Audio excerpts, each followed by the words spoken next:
មានបងម្នាក់ដែលស៊ូខ្ញុំបងអូនស៊ូថាប្តីឯងរស់នៅណាហើយខ្ញុំក៏ឆ្លើយតបវិញថានៅ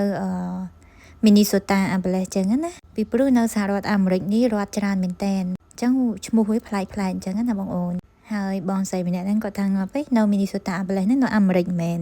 គាត់ស៊ូ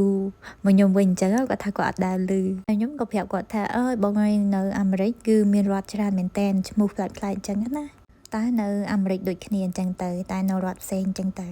ហើយបងម្នាក់នឹងដែរជាអ្នកបោះដុំគ្រឿងក្រអូបឲ្យខ្ញុំអញ្ចឹងណាពីព្រោះកាលខ្ញុំនៅខ្មែរគឺខ្ញុំលក់អនឡាញបងអូនចាគ្រប់ប្រភេទអញ្ចឹងទៅហើយបងហ្នឹងគាត់បោះឲ្យខ្ញុំអញ្ចឹងណាបងអូនចាគឺបោះដុំអញ្ចឹងទៅហើយខ្ញុំនៅមានទទួលកំង